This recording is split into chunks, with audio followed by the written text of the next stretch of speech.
биологийн нас таны паспортын наснаас залуу байж болно. Сайн байцгаана уу? Нараа эмчин байна. Өмнө хүчилгээ хийснээс хойш сар гарсан болсон байна. Энэ хугацаанд маш их ажилдаа завгүй байсан учраас бичлэгээ хийж чадахгүй жоох удлаа. Мөн техникийн асуудал байлаа. За тэгээд өнөөдрийн ярих сэдэв маань бол наснуудын нүүрс усны солилцооны тухай ярина. Нүүрс ус гэж юу гэдэг, нүүрс усны солилцоо гэж яаж явагддаг гэдгийг хэлээд тайлбарлая. Нүүрс усны солилцоо гэдэг нь бол нүүрс ус гэдэг бол одоо чихэр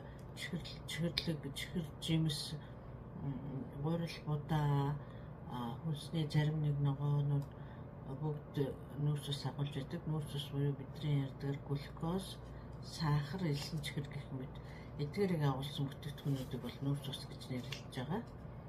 Тэгээд нүүрс ус бүхий агуулсан хүнсийг эзсний дараа бол юу болдог вэ гэхээр хоол эзсний дараагаар цусан дох глюкоз нь ихсчдэг. Тэрэнгүүд бол нойр улцлагаас ганаас инсулин гэдэг гормон буюу даавар ялгарна. Энэ даавар нь бол эдгээр нүүрс усыг бол ёстой оруулж өгдөг. Ингэснээр бол нүүрс усны солилцоо явагдана. Нүүрс ус нь яг чухам юу вэ гэхээр зэрэг гол нь бидний биеийн эрчим хүч энергиг үүсгэж идэг нэг ёсны түлш нь юм, эсийн түлш гэсэн үг. Тэгээ энэ солилцоонд бол нас их тусмал өөрчлөлт ордог. Үүнийг ямар нэг өөрчлөлт ордог гэхээр инсулины төсвөрчлөлт гэж нэрлэдэг. Ийм өөрчлөлт нь энэ яадаг гэхээр юу болдог вэ гэхээр зэрэг глюкоз нүүрс ус гурилан бүтээгдэхүүн нүүрс ус агуулсан хүнс эзсний дараа бол хүний биеийн цуснд бол глюкоз ихсэн. Гэхдээ бол хүний биенээс бас инсулин даавар нь бол ялгарсан ч гэсэн одоо нэг хүний эснүүд нь бол нэг хүлээж авахаа болчдөг. Инсулины мэдрэхгүй, инсулин дүүдээ нээж энэ глюкозыг эс дотор оруулахаа болчдөг. Нэг ёсны хүний эсийг байшин гэж бодох юм бол дотор нь түлш байхгүй, гадна маш их түлш байгаад идэг. Тэнийг оруулах гэж хаалган болгож өгөхгүй. Ийм өөрчлөлт гардаг юм байна. За ийм өөрчлөлт гарснаас гарахаар хүний биед ямар өөрчлөлт бий болдог вэ гэвэл ямар шин тэмдэг мэдэгдэх гэх юм бол маш их ядарч суйлдана. Хоол идсэн ч гэсэн ядарч суйлдаа тамиг тэнхээ муутай болчдөг. Тэгээ бас хоол идвэл бол таргалчих гэдэг, ялангуяа хэвлийн хэсгээрээ таргална. Тэгээд бас их идэх сонирхолтой чихэрлэг, амтлаг зүйлс бол их иддэг болчдөг байна. За тэгээд энэ өөрчлөлт нь юунаас болдог вэ гэхээр зэрэг бид нар бол маш олон жил бол буруу хэрэг ер нь олон жил хоолндоо идээд исэн одоо хийх үргэлж гүйцэтгсээр байтлаар нэг өснөө ядарч цуцж байна. Нөгөө талаар бас удаан хугацааны нүүрс усны буруу хэрэглээ ялангуяа чихэр бүтээгдэхүүн хийдэг нөлөөлнө. Тэгээд бас таргалалт нөлөөлж байгаа. Таргалалт өөх ихтэй учраас энэ өөхний жижиг туслууд нь бол эсийн гаднаар нэлээ их болчиход зэрэг нөгөө хаалгын онгойлгож өгөхгүй дунд нь ингээ саад хийгээд хориг үүсгэждэг байна. Тэгээд бас настангууд бол ер нь хүмүүст бол тодорхой хэмжээгээр өрөвслийн явцвал явж идэг. Энээс болоод бол бас өрөвслийн маш төрөл бүрийн бодисууд ялгараад энэ бас инсулины одоо мэдрэх чадвар, хүлээж авах чадварт бол бас нөлөөлдөг. Иймэрхүү хүчин зүйлээс болоод ийм инсулины үйл тесрэлт гэдэг өөрчлөлт үүсдэг байна. За тэгээд энд бол бас шинжилгээнд дээр гарах өөрчлөлтүүд гэж байна. Шинжилгээнд дээр нь болохоор яг чихрийн шижин гэж хэлэх бол өөрчлөлт гарахгүй. Өглөө үеийн глюкоз нь бол цуснд дах өглөө үеийн глюкоз нь 5.6-аас 7-гийн хооронд байна. 3 сарын дунд ч гээд бидний яриас урчсан глюкозын гемоглобин гэдэг үзүүлэлт байдаг. Энэ үзүүлэлт нь бол 5.7%-аас дээш болох байдаг. За иймэрхүү өөрчлөлт гарнаа. Гэхдээ энэ нь бол өвчин биш. Гэхдээ өмнөнийг бас тоохгүй байж болохгүй, тоохгүй байх юм бол дамжаад явандаа чихрийн шижээ өвчин өсч хүндэрч болно. За үүнээс хамгаалах ямар аргууд байдаг вэ гэхээр зэрэг энэ хөгшрөлтийн шинжилгээ ухааныг судалсан хүмүүс судалж үзээд ямар арга байдаг гэдгийг хэд хэдэн арга байна. За энд бол хамгийн гол арга нь болох хоолоо идснийхаа дараа бол тодорхой хэмжээний хөдөлгөөн хийх хэрэгтэй. Ялангуяа явгаа алах, хөөх, булчингаа бас жоохон ажиллуулах хэрэгтэй. Ер нь бол ингэснээр булчин болоо инсулин гүгээр хүний бие бол эсүүд нь сахарыг өөрөө шууд сороод авчдаг. Ийм механизмыг ашиглаж байгаа. Уурга биедээ шингээхийн тулд бол хүн хоолныхоо өмнө дасгал хийх ёстой гэж байсан.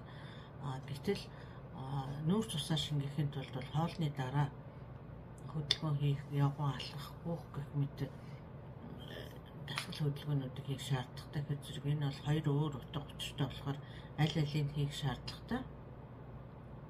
За тэгээд түүний дараагийн нэг арга нь болохоор ямар арга вэ гэхээр зэрэг хоолтой зохицуулах хэрэгтэй. Аль болох нүүрс цустэй бүтээгдэхүүн ялангуяа чихэрлэг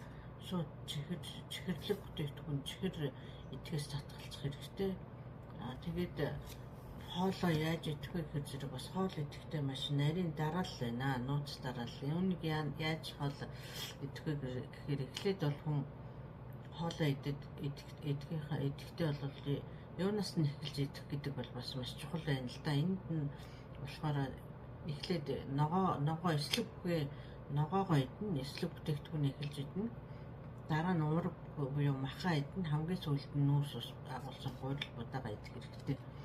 За энэний учир нь яадаг вэ гэхээр энэ эслэг бүхээ ногоо хүнсийн ногоогоо идсэний дараа бол хүний биед бол торлог үүсчихэж байгаа, эслэгийн торлог. Энэ нь болохоор ингээд бид дараа нүүрс устай бүтээгдэхүүн гурилын бүтээгдэхүүн ч юм идсэн байхад, гурил будаа идсэн байхад тэрний глюкозыг өөртөө бариад сахарт бол хүний цуснд бол сахарыг огцом ихээр оруулахгүй. Ийм ач холбогдолтой байгаа. За тэгээд уурга идэхээр бол хүн бас илүү хурдан цадна. Тийм учраас нүүрс ус бүхий гурил болон будааг бол арай бага идэх жишээ байдаг. За ийм нэг чухал арга хэмжээ байна. За тэгээд мөн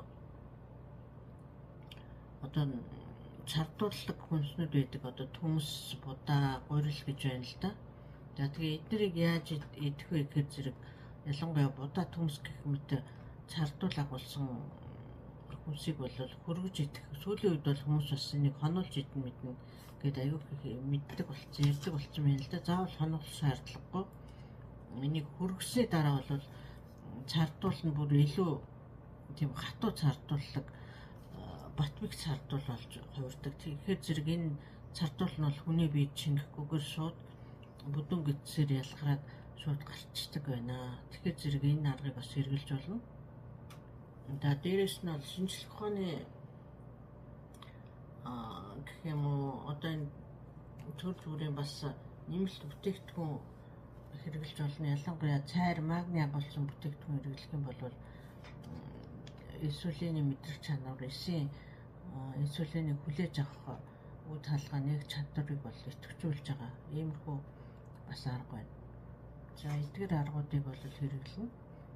Эдгээр аргуудыг хэрэглэх юм бол хүний нүүрс усны бочин солилцоо, инсулины төсвөрлөлтийг бол хүн зохицуулж болж байгаа. Хэрвээ энийг тоохгүй ингээд яваад ах юм бол явандаа энэ бол чихрийн шижээ өвчин болно. Чихрийн шижээ өвчин бол үнээс маш илүү хор уршигтай. Тэгээд дээрээс нь зүрх судасны өвчин, артерийн даралт гэх мэт өвчнөд бол бас энэ бол нөлөөтэй байгаа. За ийм байна. За тэгээд дараагийн сэдвэр бол нүүрс усны тухай бол тодорхой нүүрс ус агуулсан хүнсний бүтээгдэхүүн нүүдийн тухай бас тодорхой ярьж өгье гэж бодож байгаа. Тэгээ би бас маш их ажил ихтэй завгүй байгаа учраас бас дараагийн видеогоо бол хэмэл оюун ухаан ашиглаж хий гэж бас бодцоод байна. Тэгээ та нарт энэ таалагдах нь яах нь та нар бас сэтгэл үлдээгээрээ. Тэгээд миний видеонууд өшөө цаашдаа үргэлжлэн энэний дараагийн сэдв бол нүүрс ус агуулсан бүтээгдэхүүний тухай тодорхой ярьсан. Тэрний дараагийн сэдв бол бидний хамгийн их зовоодог зүйл болох уг тосны солилцооны тухай ярих болно. Тэгээд та бүхэн хонхоо дараад дараагийн сэдвийг хүлээгээрээ намайг дэмжээрэй гэж хэлье. Би энэ цувралаа хийхин тулд бас маш их юм судалж гин, уншиж гин, өөрийгөө сэнгэлж байгаа. Тэгээд та нартай бас зөв мэдээлэл хүргэхийн тулд айгүй хичээж байгаа болохоор та нар минь хэдхэн секунд зарцуулаад лайк дараад энэ доор хонхын дараад өгөх юм бол надад маш их урам зориг өгөх болно. Надад их дэмжлэг болно шүү гэж бодож байна. Дараагийн видеогоор дахин уулзцгаая. Баяртай.